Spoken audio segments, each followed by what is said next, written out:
Alright, so if you know me and this channel, you know that I can be a bit of a Capital One shield. I've been riding the Capital One hype train ever since they released their premium travel card disruptor, the Capital One Venture X credit card. But there's always been a missing piece to the puzzle, or rather a missing credit card that inhibits me from being called the ultimate Capital One shield, and that's the Capital One SavorOne credit card. That's right, today I'll be completing my final piece of the Exodia, shout out to all of those Yu-Gi-Oh fans out there, and completing my Capital One duo, thus creating the ultimate 5 credit card setup because I've already completed my Chase trifecta. But before we start the application process, I do have to do some due diligence here and talk about what exactly the Capital One SavorOne credit card is, what my credit score data points are, and finally talk about exactly why I want the Capital One SavorOne credit card in the first place. But if you're like me and always like to skip to the good parts of the video, I'll make sure to timestamp this video so that you can go to the section where I start my application process. Oh, and also if you want to make a bet with me, at this point in the video, I have no idea whether or not I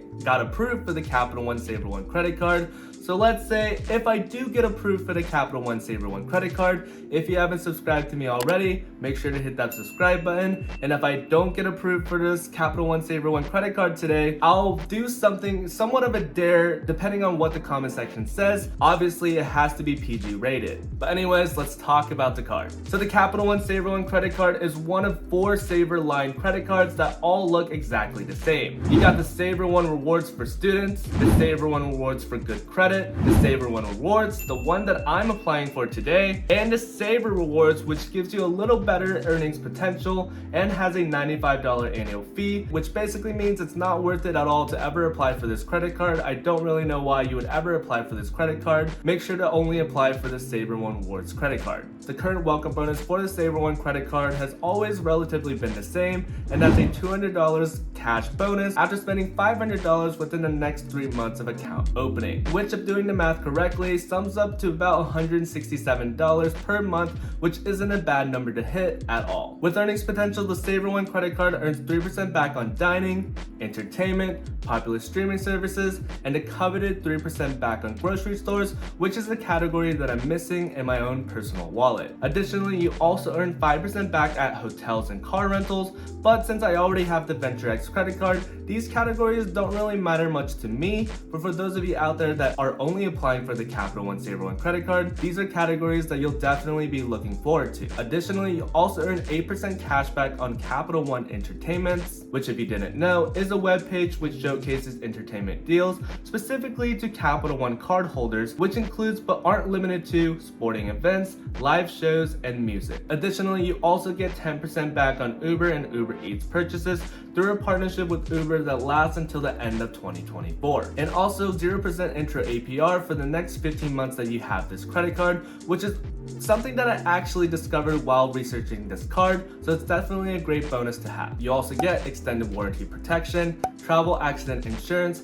and the key one here, no foreign transaction fees. Now, if you weren't absolutely shocked by the sheer volume of earnings categories that the Capital One SavorOne credit card provides you, I'm gonna be questioning you a bit here. I just read off 8 total earnings categories here, which if I'm to be correct, are the most amount of earnings categories out of any credit card with no annual fee or with an annual fee. So do I really need to go into exactly why I'm applying for this credit card in the first place? It's an amazing credit card whether or not you like Capital One. There's no credit card like it, especially one that has a no annual fee. And obviously, if I get approved for the Capital One SavorOne credit card, it does complete my Capital One duo, which for whatever reason, a lot of credit card enthusiasts call underrated, which for me personally, I don't really understand because it is a great setup, and Capital One continues to strive every single day to become a better credit card lender. So what's not there to love? Anyways, let's transition to the next part of the video and talk about my credit score data points. So we know for whatever reason, Capital One decided to pull from all 3 credit bureaus. For Experian, I currently have a 784 FICO score with 7 total hard pull inquiries,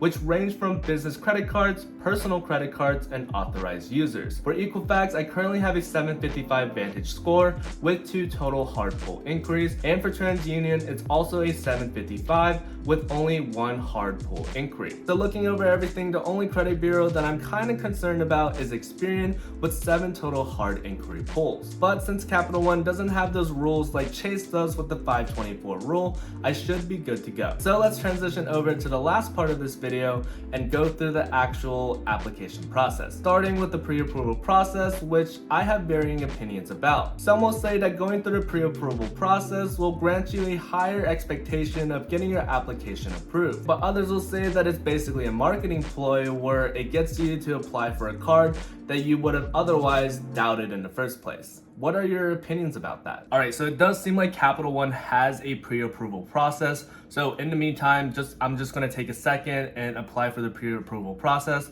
and see if I'm pre-approved for the Capital One SavorOne credit card. Give me 1 second. We're gonna select no annual fee and cash back here. Going next, I'm gonna put my middle name, my full legal name in here, where I live, but obviously I'm gonna be blurring that out because I don't wanna get doxxed by anyone. And then all of my information in regards to my email address as well as my phone number. It's obviously a mobile number, so I'm gonna put that in. I'm saying I'm employed, obviously. Interesting, it's asking what my highest level of education is. That is very interesting, but okay, bachelor's, obviously.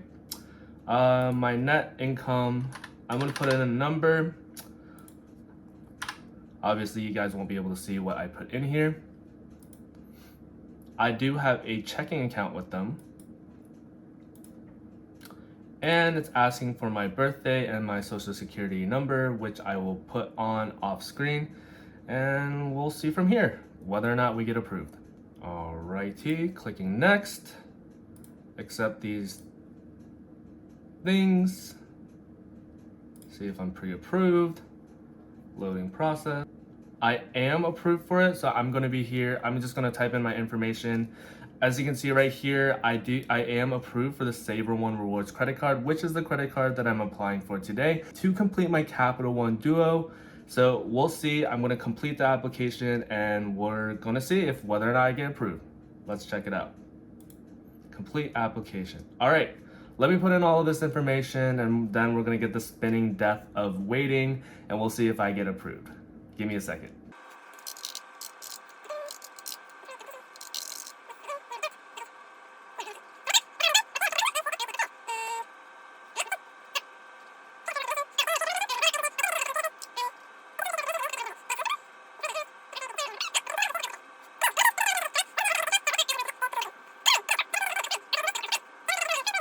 And with that, time to submit my application.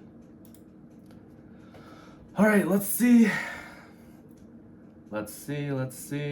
Reviewing your finances. I always hate this step. It's not loading. Processing, okay. Hey, let's go. We got the SavorOne credit card. And do you know what that means? I completed my Capital One Duo, and now I also have the Chase Trifecta, which is a potent 5 credit card setup. After this, I really don't need any more credit cards. I really don't know what I'm going to do after this. Maybe go for some crazy ones like the God Trifecta that Calby Ing and also Anthony Venture have also talked about, which is the Curve credit card and the Built Master Rewards credit card. Those are the credit cards I'll probably be applying for. If you want to know more about my credit card roadmap, I did make a specific video talking about that. And so make sure to go to my YouTube channel to check that out. But in the meantime, I can't wait. I just got approved for the SavorOne credit card and I can't wait to get it because it secures my grocery bills for the next forever with 3%. All right, with that being said, make sure to hit that subscribe button because you promised me that you would hit that subscribe button if I got approved for the Capital One SavorOne credit card. So with that all being said, thank you for watching as always. Stay safe out there, everybody. Peace. Let's go. Those of you out there that are new to the channel, hi, my name is Eric. I generally talk about everything credit card related, but more recently I've been making videos on broader financial topics such as these videos right here. The main goal for this channel is to provide informational and meaningful financial related content that everybody everywhere can enjoy. So again, if you'd like to support that dream, make sure to hit that subscribe button. And with that, thank you for watching as always. Until next time everybody, stay safe out there. Peace.